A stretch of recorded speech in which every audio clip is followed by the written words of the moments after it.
Hi all, our notable game today is another from Tata still, and another from our current world chess champion Magnus Carlsen. This was a game from round 5. He was playing against one of the locals, Grandmaster Loek van Wely, who, let's check out Van Wely's bio for a moment. He won 6 consecutive Dutch championships from 2000 to 2005, drew a 4-game match against the computer Rebel in 2002. Other career highlights include joint second at the 2002 Rubinstein Memorial, 7.5 out of 8 at Amsterdam 2002, equal fourth at Chorus 2003. In 2003 he beat Kramnik, Toplov and Bariev. He won the 2010 Chicago Open ahead of 22 GMs, winning the 2011 Berkeley International ahead of 10 GMs, and winning the 2013 Sydney International Open ahead of Li Chao. So a fantastic Netherlands Grandmaster. He won his 7th national title in 2014 and was runner-up to Anish Giri in 2015, so last year. So he's still very much at his peak playing strength. Okay, so Magnus Carlsen was black against Loek van Wely, and d4. Magnus played knight f6. We have c4, g6, knight c3, and we enter a Gruenfeld, d5. And here, most popular is still overall c takes, or knight f3. This is the third most popular move, bishop f4, bishop g7, e3, black castles, rook c1, and it does look as though the bishop actually is coordinating with the rook potentially on the c file. And quite popular here is to play c5. This is the main move it seems, or c6. Magnus Carlsen's move is a little bit more on the provocative side, bishop e6. And you'll see that this c7 pawn can be a positional pawn sacrifice to gain lead in development, to maybe strike at white's centre quickly. We see actually here white testing the c7 pawn. Quite often queen b3 is played, that's the main move it seems, or c5 even. But we see c takes d5, knight takes d5, and white now playing to win the c7 pawn. The bishop and rook are coordinating there. Bishop takes d5, bishop takes c7, queen d7. And now, okay, although white's won a pawn, he faces quite a lot of pressure here from black potentially. He actually gave back the pawn because this pawn's hanging here, actually retreated the bishop. If he doesn't give back the pawn, for example a3, let's imagine a3 safeguarding a2, then knight c6 for example, and then a quick e5 guarantees black actually a great game here. You'll see that white's development is kind of neglected. Black's going to be playing moves like rook a8. Black's prospects here are very, very good. So white proceeds with caution, just bishop g3, giving back a pawn. Bishop takes a2 was played. Now bishop can't be trapped that easily. If b3, black has here in this position queen d5 to break the bishop out of jail. You might be interested in that resource, queen d5. We have here knight e2, and in advance of knight c3 coming, which would hit the bishop, we have bishop d5. So the bishop has the opportunity to reroute to c6 for example, which it does do. After knight c3 it goes to c6, keeping pressure across the centre and inhibiting white's normal development on the king's side. That bishop in particular, without losing g2 here, cannot be moved. We have instead an unusual looking move, h4, with the idea h5. Obviously the rook is getting greater activity, but it can be double-edged, opening up a file. Sometimes the opponent can later hijack a file you've opened. So if white's opening this, it can be used potentially if black ever plays, say, a king to g7 later and rook at h8. So it's a two-way street potentially if on this kind of thing. We have rook d8 though, queen b3, and it looks as though h5 might be quite annoying, but it's allowed. Magnus doesn't play h5 himself. He keeps his structure flexible and as solid as possible, in fact. If black plays a move like h5, then in a way like g6 is weakened, and you would imagine things like bishop d3 looking at taking on g6 with this pinned pawn. So the structure here is fairly solid, and it's kept solid with queen f5. Now we have h5, And now e6. So blunting the queen here. And we have hg, hg. And now a queen retreats, queen d1. The queen's perhaps looking to go over here for an attack at some point. Knight d7. Bishop d3. The queen now goes to a5 here. So pinning the knight. And black is looking to play e5. So the question here is, the g2 pawn is also hanging here. Can white afford an attack? Not really. If the queen ever comes here, black can just play king f8. It's not completely deadly, but there might be other defensive resources. This is looking dangerous, that kind of scenario. So let's have a look. Black, after queen a5, actually white played king f1. What if white did go for an attack using the h file here? Let's ask this question. After queen g4, apparently bishop takes g2 is safe enough. Let's just rewind here. Bishop takes g2 is safe enough. If here, okay, knight f6 hits the queen. Queen here is not threatening actually anything, and then g5 is possible. Yeah, black's just winning this actually. So it shows that the h file can't easily be used. So white plays king f1. And then we have knight f6 safeguarding g4 anyway. Bishop e5. It looks quite a logical move because the knight was holding that square for a moment, and now the bishop takes that square. Rook ac8. We have queen d2 here. An interesting idea the engines turn up is king g1. So if here, rook c2, and white might be able to play moves like rook h4, which look aggressive later, or even rook h3 for some sort of pressure. But also queen c2 is an interesting battery for g6. But queen d2, yeah, maybe on a little bit of the passive side here. We have knight g4 hitting the bishop, encouraging exchange, as if black wants to wrestle that h file now. Bishop takes g7, king takes g7. And now the knight is evicted, it seems, back to f6 for white to play e4, and then queen h6 is dangerous. A very interesting move now is played instead of knight f6. Knight f6 might actually be playable. It wasn't played. Here, if e4, yes, this looks a little bit dangerous for this mate in 2 threat, but here, knight h5 seems possible, threatening knight g3. And this gets a bit messy. d5, rook h8, threatening again knight g3. This position is given a slightly better, or at least equal for black by the engines. But that's a very, very interesting continuation for white. But Magnus didn't go back with his knight. Can you guess what he played here? It's a bit of a shocking move, actually. If I give you 5 seconds to pause the video here, black to play in this position. Bit of a shocker. So 5 seconds. What would you play in this position?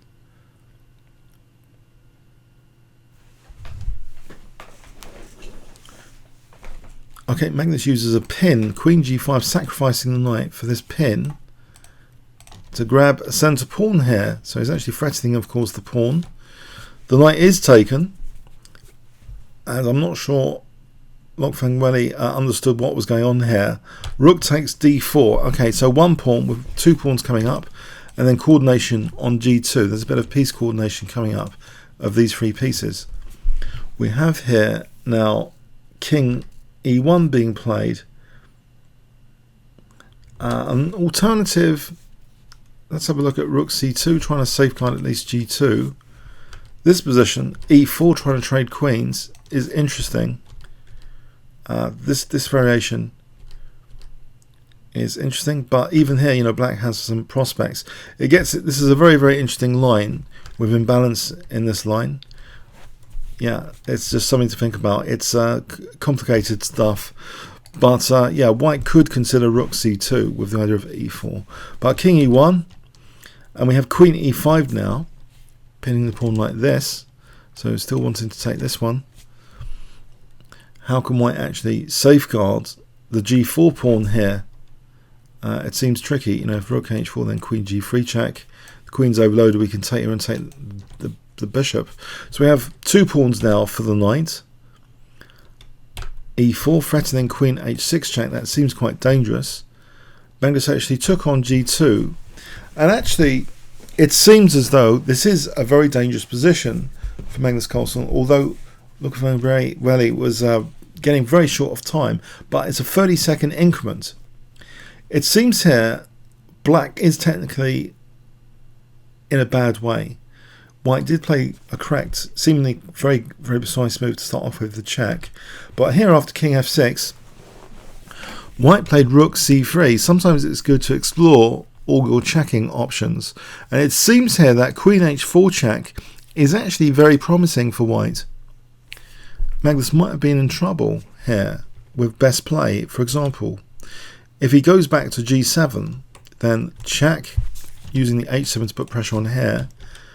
Rook f1 check, we have coordination, and for example here queen takes, and then here b4 for rook c5, and this is getting very troublesome for black. Yeah, very difficult position for black. And if we look at this position again and look at queen g5, we can rule that out. e5 check, and if here, then there's queen d4 checkmate. Yeah, this is no good really. And if king g7, then this is winning a rook. Yep. And if we go back here, this queen h4 check, if queen g5, if king g7 or g5, let's have a look at g5. Okay, instead of check here, queen h3, asking this rook, what is it doing there? And this could get a little bit tricky. Rook d8, counter-attacking the bishop, because otherwise what to do about this rook?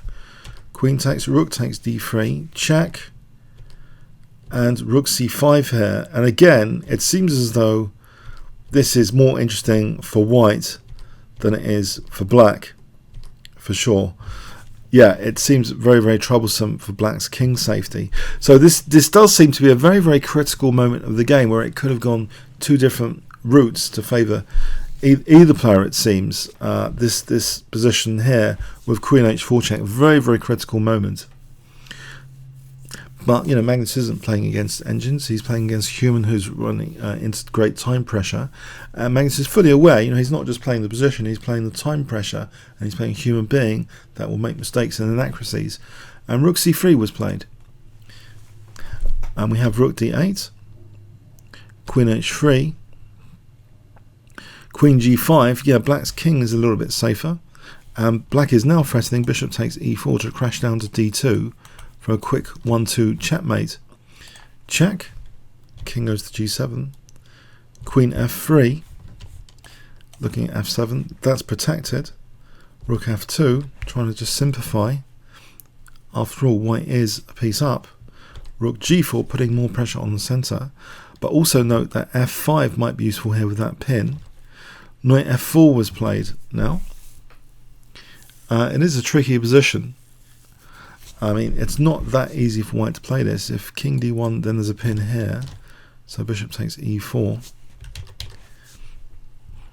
Yeah, I mean, the bishop takes e4 tactic is pretty dangerous in these lines.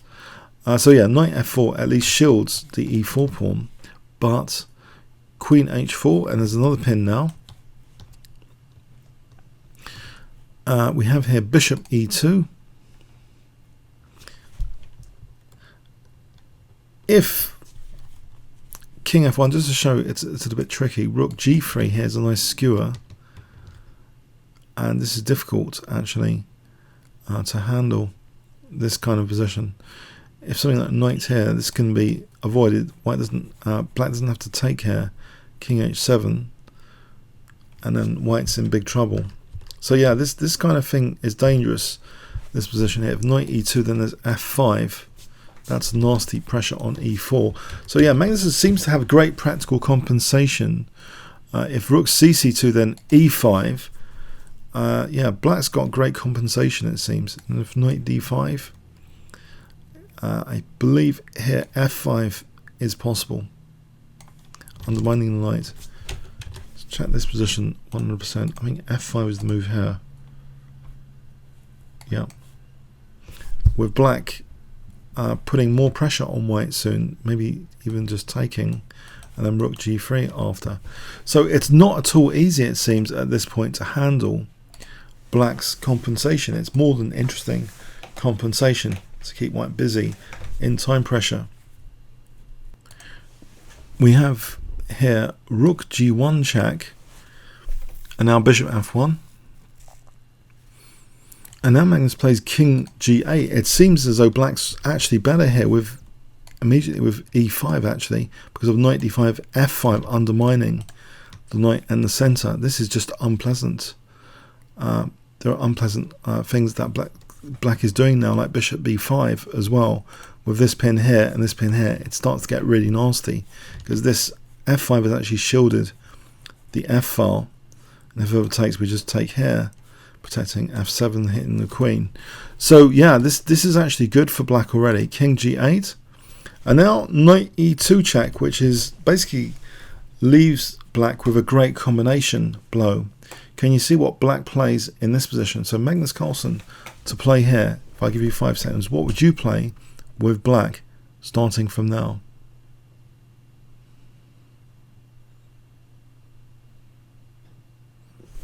Okay, the forcing move, rook takes f1 check. Yeah, the queen is interrupted by its own knight here for d1, and that's been tapped into here. Rook d1 check, and the king goes on an unfortunate diagonal, and now yeah, bishop takes e4 skewers the queen and king. Yeah, this is what happened, and white resigned here.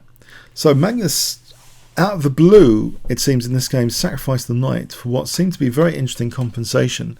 But it seems white did have an opportunity to go for Magnus's king safety with very precise checks and technical play. Yeah, it seems as though that stuff with b4, that was very hard to see for the rook coming in. But it seemed like a strong attack against the black king if white had played his cards optimally. But who can do that under great time pressure? So a very, very interesting practical game for Magnus Carlsen, showing he's not just playing the position, he's playing the boards, you know, the clock pressure of the opponent, creating very interesting compensation, which setting, you know, big problems for the opponent. That's part of practical chess to try and win games. So I hope you got something from it. Comments or questions on YouTube. Thanks very much.